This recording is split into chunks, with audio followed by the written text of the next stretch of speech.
समान है, मैं मोह जीत आत्मा हूं। तो मोह जीत आत्मा माना जहां पर मोह है तो वहां पर भी क्या है, एक नष्टा मोहा भी है। मोह से ही नष्टा मोहा बना है। तो नष्टा मोहा और मोह जीत माना कि इस देह और देह की दुनिया से कैसा होना, अपने को देह और देह की दुनिया से अपने आप को अलग करना, देह और देह की दुनिया से। माना जो भी देह के हमारे संबंधी हैं उन सब में रहते हुए अपने को न्यारा और प्यारा बनाना। माना मोहजीत आत्मा माना फरिश्ता आत्मा। मोहजीत आत्मा माना अपने संकल्पों में परिवर्तन करना। मोहजीत आत्मा की आपने कथाएं भी सुनी हैं। और मोहजीत आत्मा के लक्षण क्या हैं? मोहजीत आत्मा के लक्षण हैं, इन सांसारिक दुनिया में तो रहता है वो, लेकिन अपने को सदा उपराम रखता है। संसार में तो रहता है, देह के संबंधियों में तो घूमता है, लेकिन वो उसी तरह से रहता है जैसे कि पवन के अंदर कोई खुशबू बह रही है, लेकिन आगे जब पहुंचता है तो कहीं दुर्गंध है तो वहां पर खुशबू नहीं रही।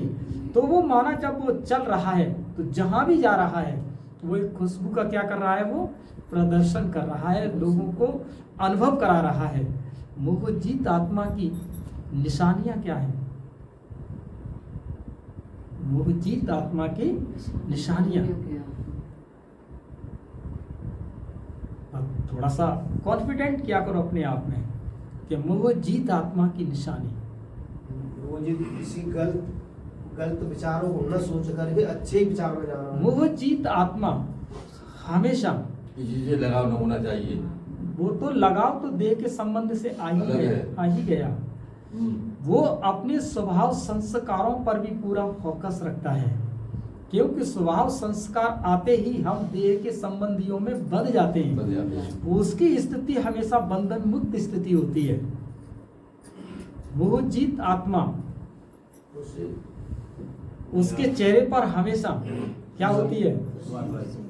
आपने जो उदाहरण दिया था, जो छोटा बालक होता है शिशु, वो संसार की सब आकर्षक वस्तुओं को देखता है, लेकिन किसी में उसका आसक्ति या मोह नहीं होता। छोटा होता वो संसार में रहता हुआ भी सबको देखता है, स्पर्श करता है, छूता है, लेकिन उसका उनमें लगाव नहीं होता। मोहजीत आत्मा वो है मोहजीत आत्मा माना अपने साक्षी दृष्टा की स्थिति में वो इस तरह से देख रहा है जैसे कि कोई साइड सीन उसके सामने से गुजर रहा है, लेकिन उस साइड सीन में उसका कोई भी लगाव नहीं है। उसे मोहजीत आत्मा की लक्षण है ये। तो हमें मोहजीत आत्मा बनना है, और इसका हमें क्या करना है कि दिन में 1-2 बार जरूर इसका रियलाइजेशन करना चाहिए, क्योंकि मोहजीत आत्मा हमेशा आत्म साक्षात्कार की अनुभूति में मगन रहता है। आत्म साक्षात्कार की स्थिति में हमेशा कैसा रहता है? वो मगन रहता है। वो व्यर्थ संकल्पों या व्यर्थ कर्मों में या अन्य व्यर्थ बातों में उसका मन नहीं लगता। ये मोहजीत आत्मा। ये दिन में हमें क्या करना है? 1-2 बार इस स्वमान को भी अपने अंदर क्या कर लेना चाहिए? रियलाइज कर लेना चाहिए, क्योंकि मोहजीत आत्मा हमेशा रियलाइजेशन करती है। ठीक, ओम शांति।